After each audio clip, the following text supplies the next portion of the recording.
Oi, pessoal, sejam muito bem-vindos a este guia explicativo baseado no material Narrativas de Usuários Profissionais e Estudantes LGBTQIA+, no Sistema de Saúde. Para quem já acompanha de perto as discussões sobre diversidade, sabe muito bem que a ciência e a medicina não são bolhas neutras, né? O conhecimento e a forma como cuidamos das pessoas são moldadas pela nossa sociedade. Por isso, este conteúdo foi pensado justamente como um guia educacional prático voltado para estudantes e profissionais da saúde, e ele é inteiramente baseado em experiências reais, daquelas que acontecem todos os dias nos consultórios e hospitais. O nosso grande objetivo aqui é entender de verdade como transformar o atendimento clínico em uma prática que seja genuinamente acolhedora e humanizada.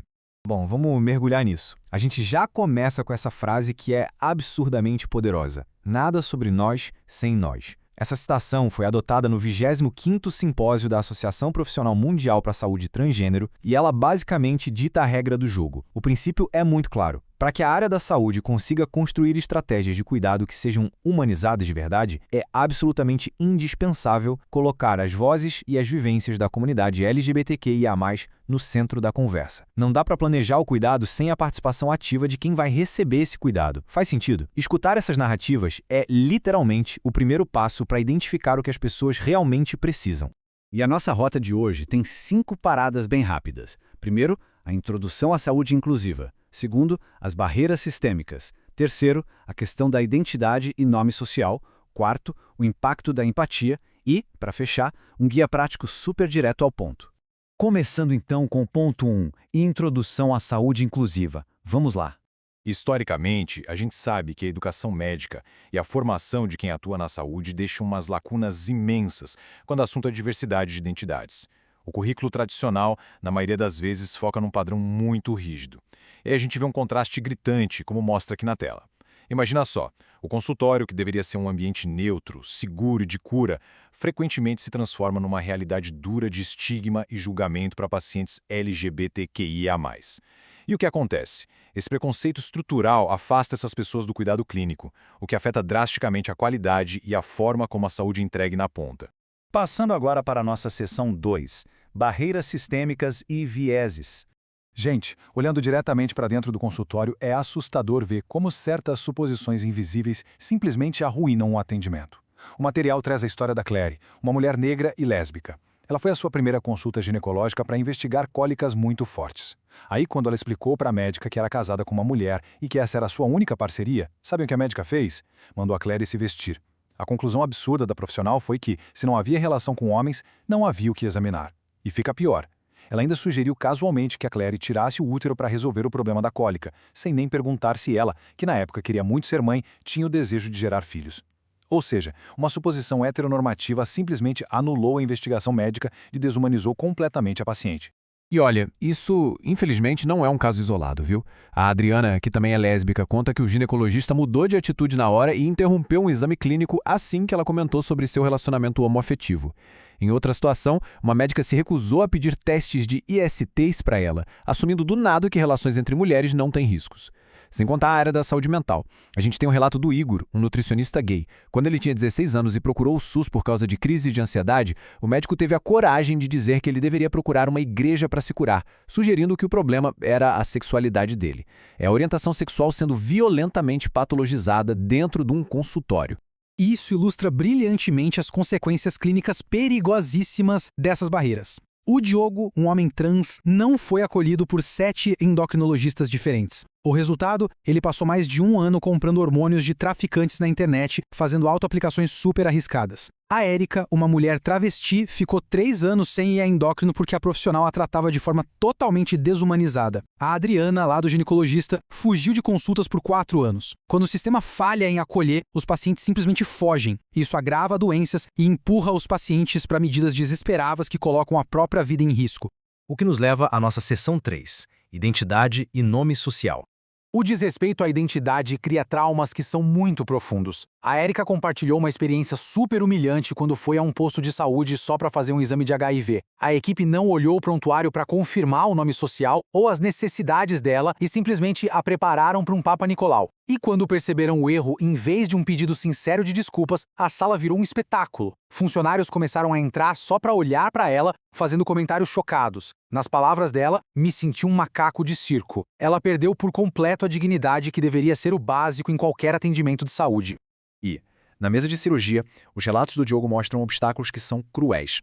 Antes de fazer a mamoplastia, um cirurgião ficou insistindo em descobrir o tal do nome antigo dele, e ainda comentou com os residentes que ia deixar tecido mamário de propósito caso o Diogo mudasse de ideia e quisesse colocar silicone depois. Oi? Em outra cirurgia, o Diogo descobriu que o médico simplesmente se recusava a atender pessoas trans. Ele só estava operando o Diogo porque, com o paciente anestesiado e apagado, não ia precisar interagir. São violências institucionais pesadas e silenciadas nos centros cirúrgicos. Então, o ponto crucial aqui é como a gente coloca em prática a solução para isso. A mudança de postura precisa ser ativa, tanto da equipe médica quanto da administrativa. O passo 1 é o mais simples e essencial de todos. Sempre consultar e respeitar o nome social no prontuário, antes mesmo de chamar a pessoa lá na recepção. Usar o nome e os pronomes corretos é a chave para abrir a porta da confiança e garantir um cuidado acolhedor. E a regra de ouro, nunca presumir a anatomia de alguém com base na aparência ou nos documentos. Deixe o diálogo franco guiar a investigação clínica. Chegamos na seção 4, o impacto da empatia. Depois de ver tantas falhas, é muito bom poder focar nos desfechos positivos. É aqui que a gente vê o impacto real da empatia, onde um simples acolhimento transforma o processo de cura e resgata a confiança no sistema de saúde. A Adriana, que teve aquelas experiências horríveis, conta sobre o alívio que foi ser atendida por uma médica clínica geral mais velha, de uns 70 anos. A consulta não começou com aquele interrogatório invasivo ou com julgamentos. Começou com a pergunta aberta e atenciosa. Como tem se sentido? A médica fez um exame minucioso de 1 hora, ouviu de verdade e não deixou a orientação sexual da Adriana interferir na qualidade do cuidado. Esse tempo dedicado a ouvir devolveu a ela a sensação de estar segura num consultório. E esse apoio faz toda a diferença do mundo em momentos super vulneráveis como no planejamento familiar. A Vandréia e a Elis, duas mulheres que decidiram engravidar ao mesmo tempo por fertilização in vitro, passaram por muitas dores, inclusive a perda de uma gestação. Elas estavam exaustas de serem tratadas como irmãs ou amigas nos prontos-socorros. Mas o relato delas ganha uma luz enorme quando falam da equipe humanizada de obstetrícia que as acompanhou depois. Com doulas e parteiras totalmente preparadas para lidar com o casal, o nascimento foi num ambiente de respeito absoluto, celebrando do jeito certo essa família de duas mães. E, finalmente, vamos para a seção 5, Guia Prático para Profissionais. Então, como estudantes e profissionais de saúde podem aplicar tudo isso no dia a dia? A Ana Luísa, que é uma mulher trans e estudante de medicina, dá uma dica que é cirúrgica. Abandonem a heterocisnormatividade, ou seja, parem de achar que todo paciente que entra pela porta é cisgênero e heterossexual por padrão.